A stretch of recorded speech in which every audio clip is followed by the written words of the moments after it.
नमस्कार दोस्तों, आज का जो हमारा विषय है वो है, क्या सिद्धियां ईश्वर तक ले जाती हैं या पतन की राह पर। बहुत ही डीप प्रश्न है, बहुत ही गहरा प्रश्न है, जिसका उत्तर हम आज इस वीडियो में देने जा रहे हैं, जो हर एक साधक को इसके बारे में पता होना जरूरी है।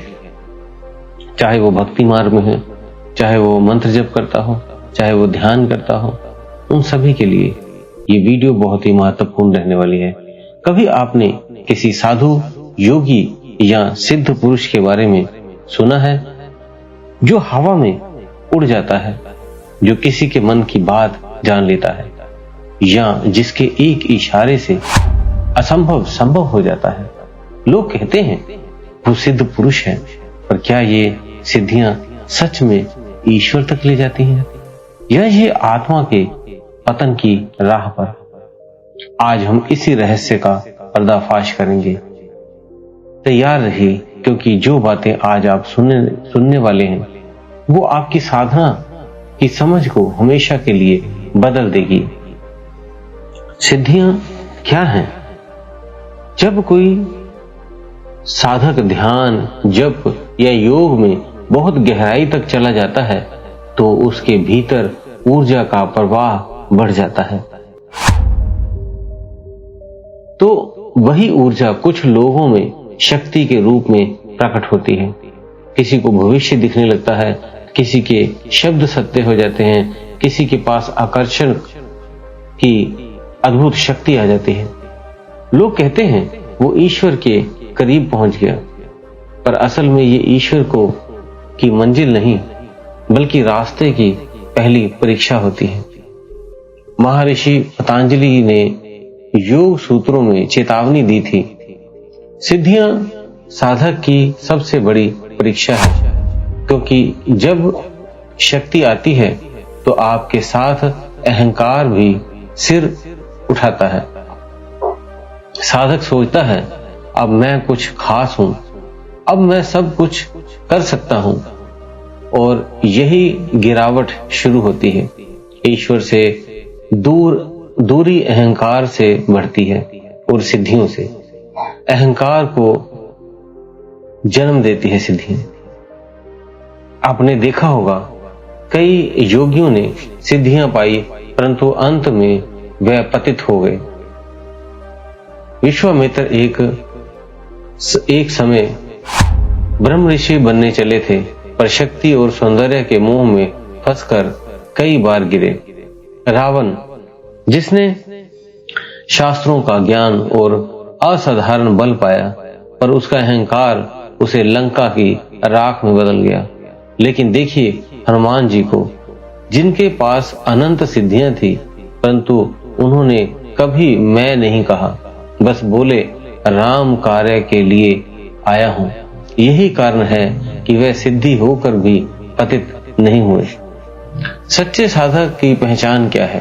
वो अपनी शक्तियों का प्रदर्शन नहीं करता, वो मौन रहता है, स्थिर रहता है। वो जानता है जिसे देखना पड़े वो ईश्वर नहीं, जिसे महसूस किया जाए वही परमात्मा है।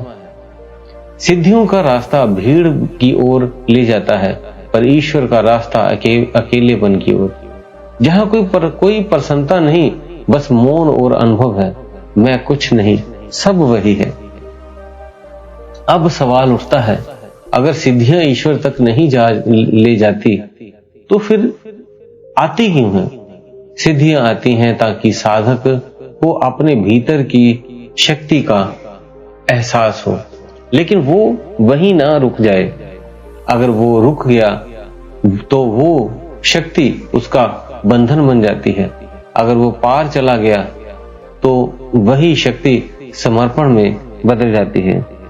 यही अंतर है, असली अंतर है सिद्धि और मोक्ष में। सिद्धि कहती है मैं कर सकती हूं, समर्पण कहता है सब वही कर रहा है। जो मैं छोड़ देता है वही बन जाता है। हर साधक को एक समय पर अनुभव आने लगते हैं, शरीर में कंपन, ऊर्जा की लहरें, भविष्य दिखना या ध्यान में किसी दिव्य शक्ति का आभास। यही वो पल है जब उसे सबसे ज्यादा सावधान रहना चाहिए। अगर उसने इसे पकड़ लिया तो वो वहीं फंस गया। अगर उसने मुस्कुराकर कहा ये सब भी उसी की लीला है, तो वो एक कदम और आगे बढ़ जाता है। सिद्धि और माया की अंतिम सीमा है, उसके पार करना ही सच्ची मुक्ति है। जो व्यक्ति इस सीमा को पार कर लेता है उसे समझ आता है सिद्धियां कभी शक्ति नहीं थी, वो तो भ्रम था। ईश्वर को पाने के लिए सिद्धि नहीं, शुद्धि चाहिए। मन की, वचन की और कर्म की शुद्धि। क्योंकि भगवान ने कभी नहीं कहा कि चमत्कार करो, उन्होंने कहा प्रेम करो, करुणा रखो, सत्य में जियो। तो अगली बार जब आप किसी को कहते हैं, सुनते हैं वो साधु तो अद्भुत शक्तियों वाला है, तो बस याद रखना ईश्वर तक जाने का मार्ग मौन से जाता है, प्रदर्शन से नहीं। सिद्धियां सिर्फ रास्ते का मोड़ है, मंजिल नहीं। जो उस मोड़ पर ठहर गया वो गिर गया, जो आंखें बंद कर आगे बढ़ गया वो स्वयं ईश्वर बन गया। कभी कभी सबसे बड़ा चमत्कार यही होता है कि हम कोई चमत्कार ना करें। तो अंततः हम यही कहेंगे, सिद्धि नहीं समर्पण ही मुक्ति का द्वार है। तो दोस्तों, उम्मीद है आपके प्रश्नों के उत्तर हम डे बाय डे जैसे हमें लगता है वैसे हम देते रहते हैं, ताकि आपके साधना मार्ग में कोई रुकावट ना आए। और आपके कोई भी प्रश्न कमेंट जो होते हैं हम उनको पढ़ के उनका उत्तर देने की कोशिश करते हैं। तो मिलेंगे अगली वीडियो में। वीडियो को, चैनल को सब्सक्राइब कर लें ताकि हमारी वीडियो आप तक पहुंच सके, और वीडियो को लाइक करते रहें ताकि और भी व्यक्तियों को उनके प्रश्नों का जवाब मिलता रहे। मिलते हैं अगली वीडियो में। आप सभी का बहुत बहुत धन्यवाद।